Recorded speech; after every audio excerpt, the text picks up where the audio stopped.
Taylor, just watching you guys play offensively, it kind of looked like you drew up a couple more things for Zach Edey, or were they just kind of finding him, in the flow of the offense? Yeah, a little combination of both. Took the last 2 days to kind of install a few more things. Obviously, he's been very impactful in preseason and still learning his game at this level. But guys, I think are doing a great job finding him in the flow and when a duck and seal, early post ups.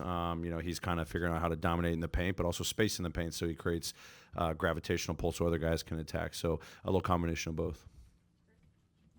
Uh, Coach, if you look at it was what 23 turnovers and only 3 made shots, points, on fast breaks.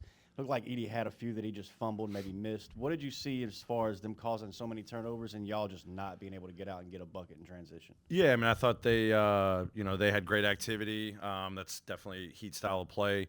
We're still kind of trying to get our chemistry on the offensive side. I mean, guys playing with different guys. We're trying to play fast.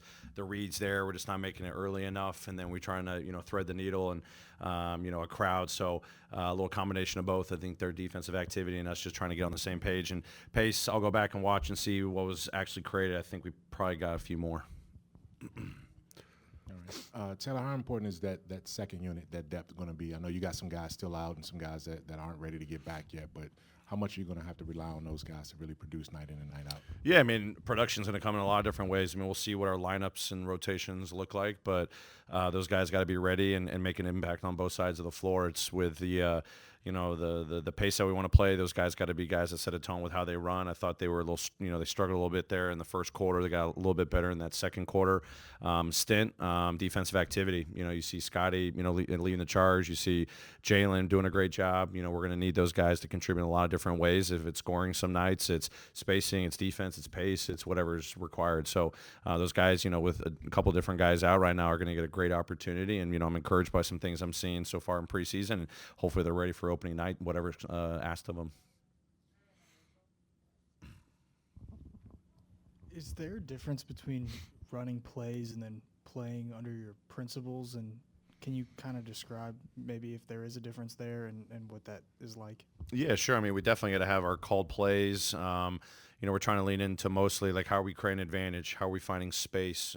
We may call a play, and the defense gives us something else. They afford us a reject or a drive or a back door, and we don't even have to run the play. Don't run the play just to run the play. So really trying to kind of just recalibrate how we just think about our offense.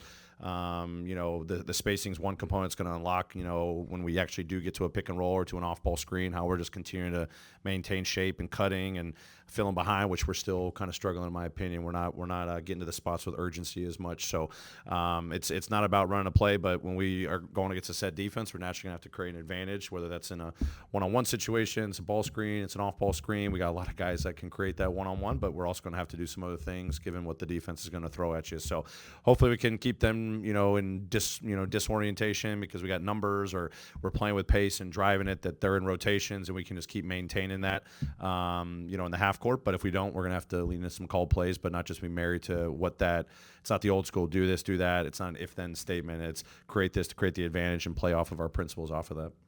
Coach, just up the back here, that puts a wrap on the preseason. What are your biggest positive takeaways and the things you really want to see changed and improved upon before the season opener? Yeah, I mean, I think definitely far from where we were, day one in training camp. I thought, our guys embracing the style of play, the principles that we've been emphasizing. The guys are really embracing it. It's not perfect every single night. We know this isn't going to be an overnight switch. It's a new philosophy, and I think these guys are really enjoying it. They're seeing the benefits, whether it's in practice games, film.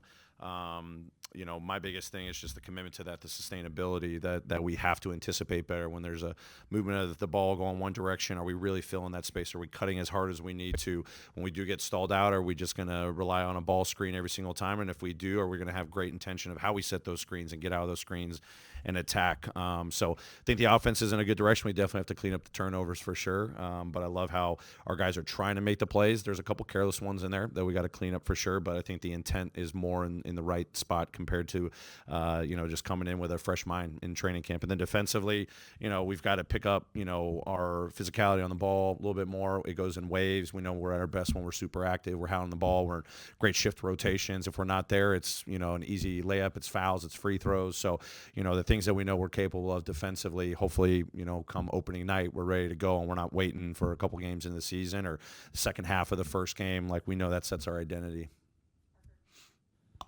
Taylor, late in the third quarter, Ja forced a 8-second violation. I know you've been talking more about adding early pressure on the ball. Just what kind of tone does it set when one of your leaders is picking up forcing 8-second violations in a preseason game? Yeah, it's huge. I mean, we talk about him and a few other guys that are tone setters for us in a lot of different ways, and just that one possession can win you the ball game. When you look at the box score, we needed that one possession. We needed that turnover. I'm not sure exactly what it led to on the other end. I think we didn't score. We may have had a turnover ourselves, but if we can sustain that, it's he can do it. Everyone else needs to do it.